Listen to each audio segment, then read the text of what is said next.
Okay, so in this little film we're looking at the idea of horizontal seam lines and what you might do with them and how you might achieve them. So let's have a look at a little design of some description. So I'm proposing for this this manipulation that we're going to have a skirt that has a slight taper on it and that then has fullness set in here. So I've randomly done this as a design line. You could have a smoother design line. You could have darts. You could have a princess line. You could have a yoke. You could, so all of the things that we've discussed as to what could happen with the fit and the darts and what you might do there in terms of star lines still apply, and now we're just adding in the fact that you can then change the shape of the skirt further down. This applies to the straight skirt. It would apply to the A-line skirt. You can put horizontal lines in pretty much any way you fancy. You can have them just as a design line, or you can use them to alter the silhouette of the garment that you're looking for.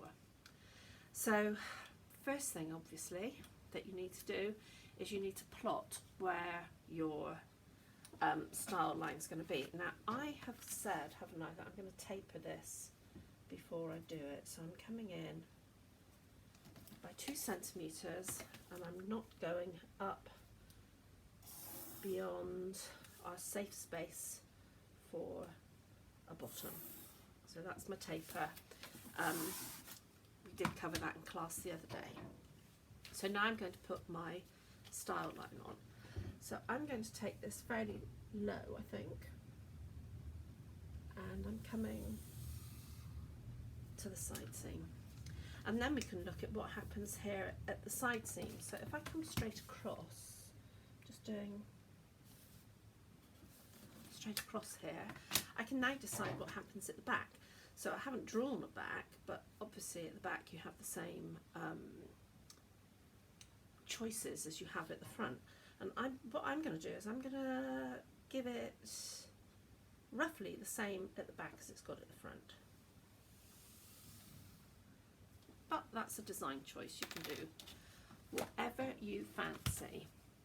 So that's my centre front, and that is going to become a seam. So one of the things we need to do, of course, is give ourselves balance marks. I'm just going to give myself 1 on the front. I'm going to give myself 2 on the back.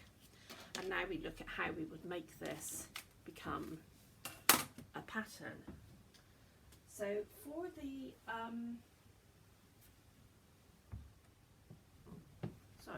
oh, there it is, round paper, fantastic. For the top part of the skirt, or the body of the skirt if you like, it's going to be exactly the same as we've done previously.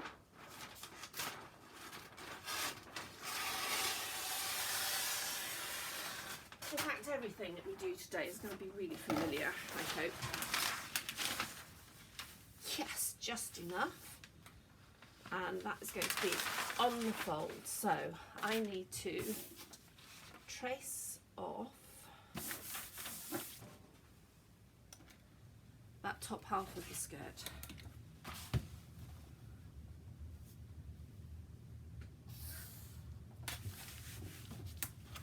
See if I can find a spot on my, oh yeah, give myself a nice smooth line. Make sure that I mark the balance mark. On the side seam, I'm just going to use the hip line as my balance mark for front through to back.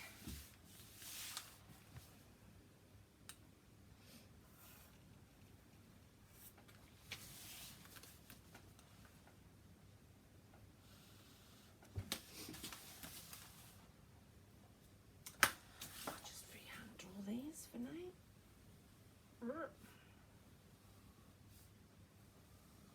So like I say, there could be other style choices going on with the top half of this to sort out the the shaping, but we covered those in the last couple of sessions, so it's up to you really to start mixing and matching the things that we've done. We know that the grain line is going to run with the centre front. Now I'm only going to trace off the front for you to see. The same rules will apply for the back.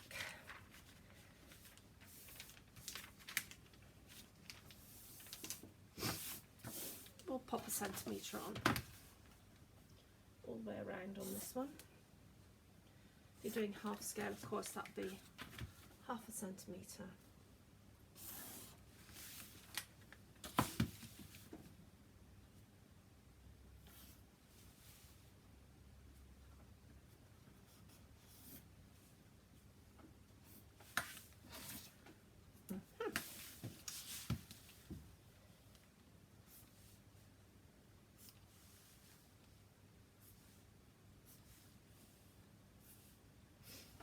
Awkward, I didn't trace off the shaping for the top of the darts, but please make sure that you do. So this is kind of a fishtail, isn't it? Fishtail, skirt, front,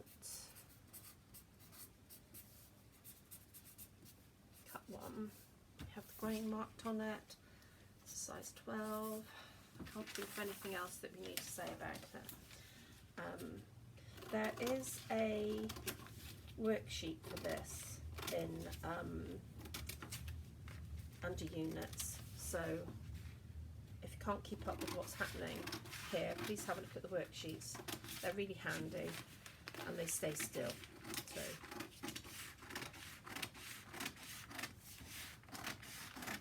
you might want to pin your double layer together to make sure that you get an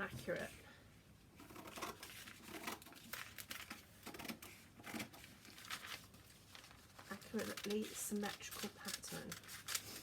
Okay, so this is the easier bit of what we're doing.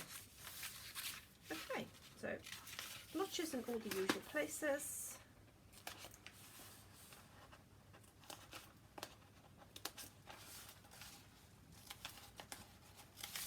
And this is what our pattern piece will look like.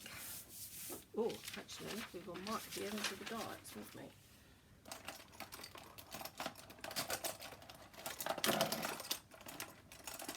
Okay, so I'm just going to use my awl to mark the ends of the darts.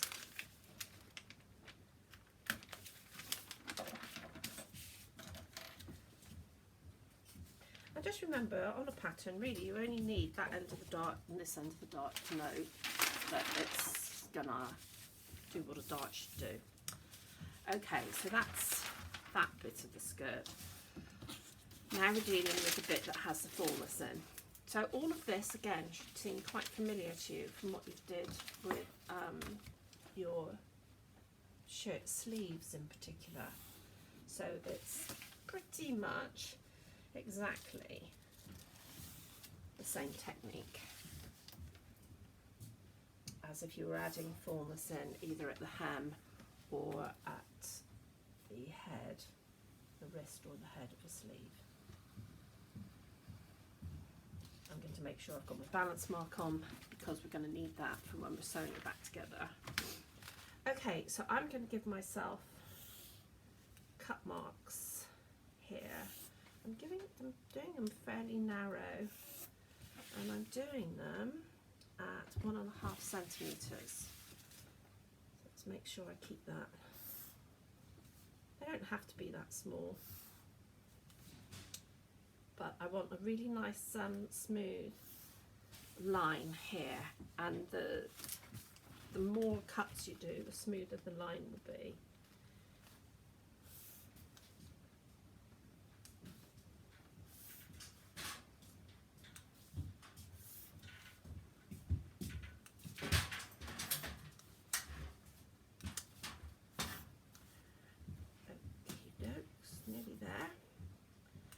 When we come to the end, they're going to be a little bit not as even as we'd like because we tapered the skirt. Okay, so here we have the bottom section of the skirt.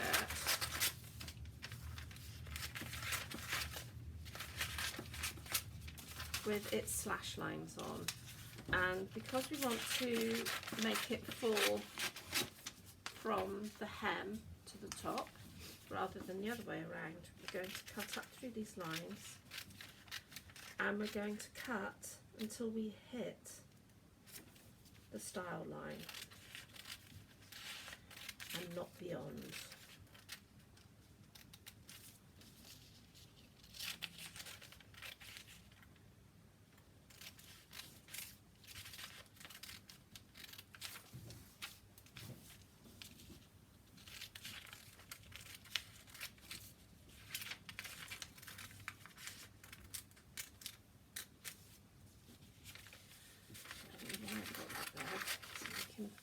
Giving me much longer bits to cut, isn't it?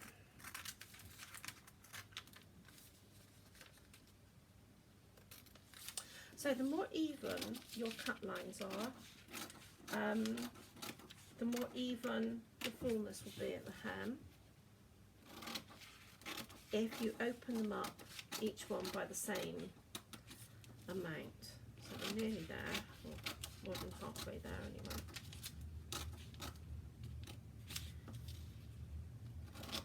What will happen if you don't cut right to the style line is that you will either lose or gain measurement, which will mean that putting it back together when you're sewing it becomes more difficult, which obviously you want to avoid.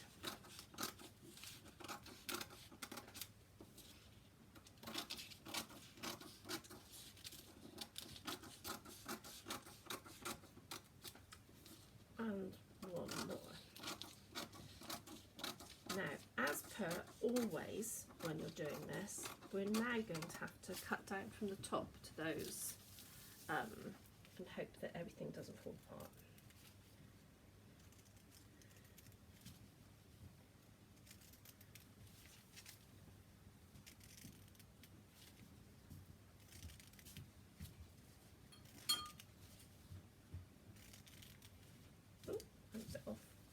There. It's very easy to lose concentration when you're doing something like this, so try your hardest not to, because this will affect the accuracy of the seams that you're trying to put back together. Okay, I now need a folded piece of paper because this is going to go onto here, onto the fold, because we haven't got a seam down the centre front of it. So I'm giving myself a little bit of fullness at the front, so I haven't put the centre front completely level with the fold. I've given it an extra bit at the hem, but not at the top. Let me get my pins for this, I think.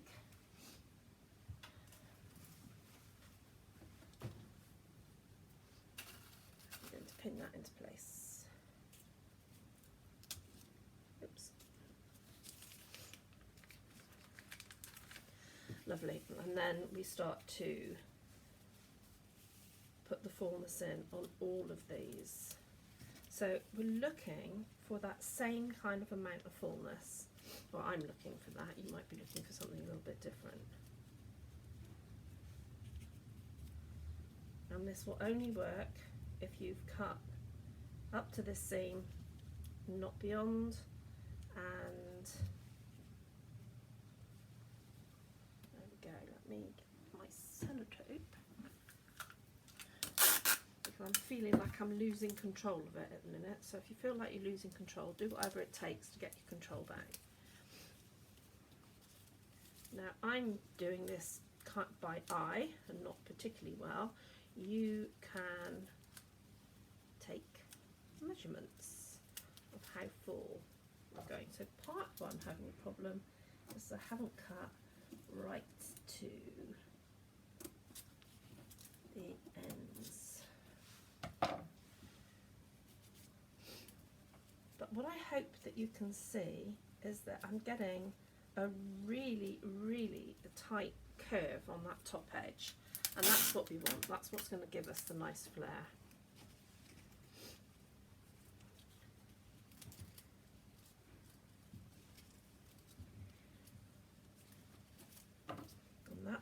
move because I haven't cut down far enough. So as a rule, if it's not behaving, it's something that you've done. Much as we like to curse these bits of paper,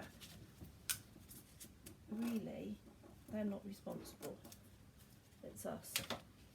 If something's not going right, it'll be because of something that we've done.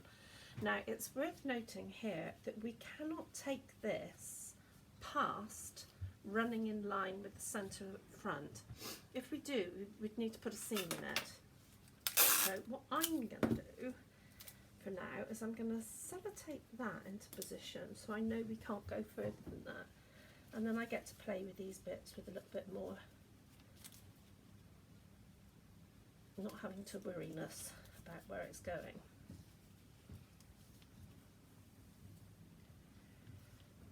Now what I have done, I realise, is I've put too much flare in at the front for me to be able to have this equally flared all the way around. So I need to cut through some of what I've done here.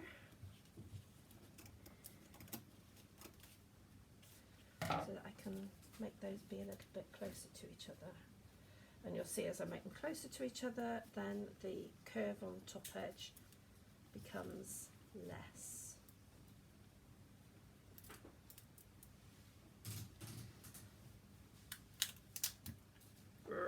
Now I've had to let go. No.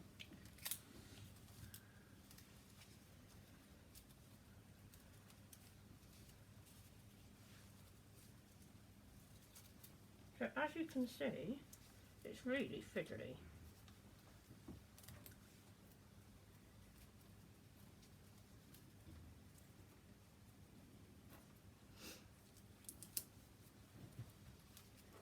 There's me desperately trying to get some control back over what's going on here.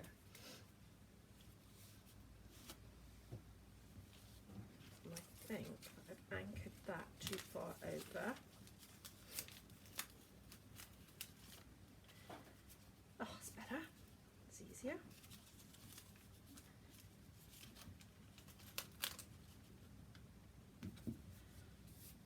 There we go. I'm going to say that that's me.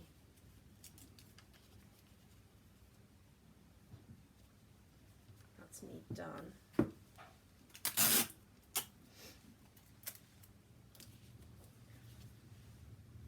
Okay, hurrah! So what I've got here is virtually a quarter of a circle, which means that across the front there'll be half a circle being set, half a circle's worth of fullness being set into that fluty section. And now we need to make this into a readable pattern. So here we go. We're going to trace around this, and I'm choosing to trace around it with my tracing wheel. So I'm going around this line. I'm going to mark the balance mark because that's going to be really important when we're putting it back together.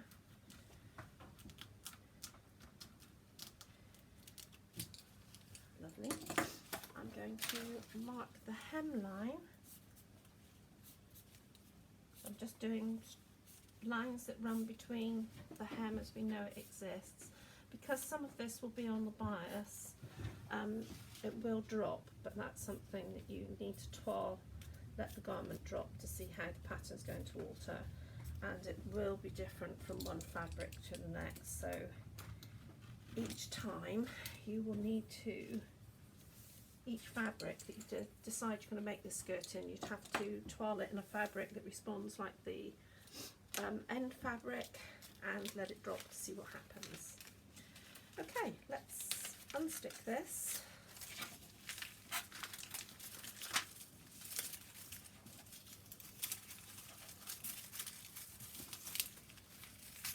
Oh, I did rather a good job of sticking it, unfortunately.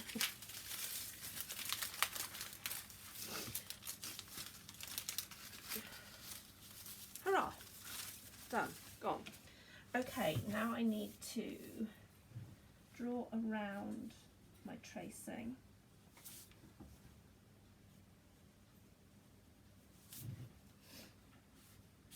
balance markers round the side seam. Now, before I add the seam allowance onto this, I really want to know that horizontal line that I've just drawn is true and will fit back onto the skirt. So because it's on a curve, it's really hard to warp the seam. So what I'm going to suggest you do is you use your tape measure.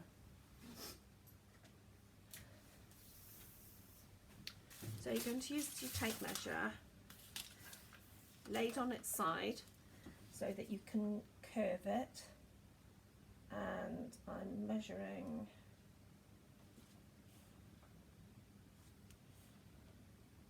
and it's 12 and a half. So what I'm hoping is that this is 12 and a half. And it is. Okay, so that's good. That meant I didn't overlap, I didn't lose any on that seam. So I'm going in again. So from the balance mark to the side seam, and it's coming up at 13.6. So 13.6. Beautiful, it fits. Okay, so in many ways I was hoping that it didn't quite fit, so that we could talk about altering this top line. If it's just like 0.5 out, I would just add 0.5 on the end there. If it's lots, then you have to start slashing into it and opening it out. But if you've followed the instructions and you haven't cut over the design line in your slashing and spreading, you should be lucky, like I've been lucky, and it should fit. Lucky? Did I say lucky? Surely that's fabulously skilled. But there you go. I'm putting a centimetre down the side seam because that's what we've got on the skirt, and I'm going to put a centimetre on this line. So what happens here is that top line is now going to be significantly smaller than this line, and to be able to sew it efficiently back into its position, you may need to snip so that it can spread out and the sewing lines will fit back together more easily. Because the hem is so full, I would suggest that we have no more than a centimetre seam allowance that you could either overlock and turn up, or you could work as a double pin hem. So that's turn it up 0.5, sew it, turn it up 0.5, sew it, and you have a nice neat edge. So I'm just going to cut round this to show you what this pattern piece looks like, and we will be done.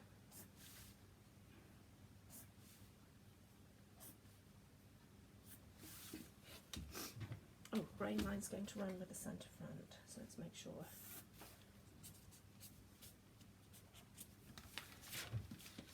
And this is fishtail skirt.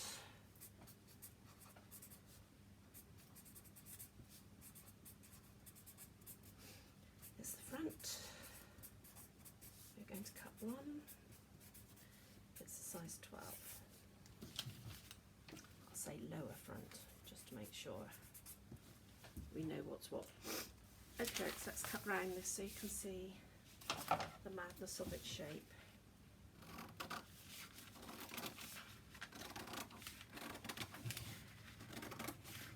So, like I say, the technique is exactly the same as the technique that we've used with sleeves to create fullness.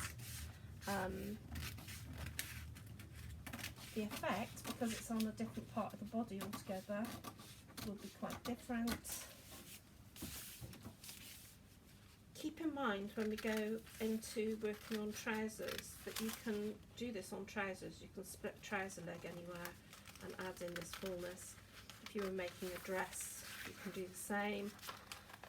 Obviously you know you can do it with a sleeve already.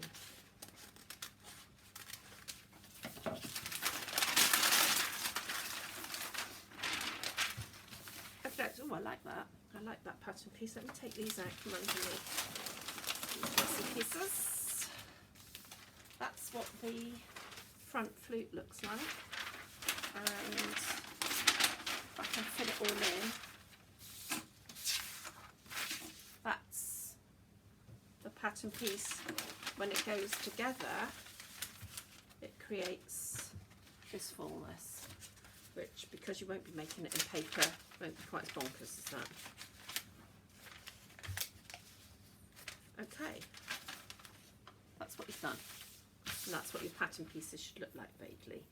If you've added that much fullness in, you may not add that much fullness. Okay, that's us done. So that's a horizontal line with fullness added through slashing and spreading. Okay, back in a moment.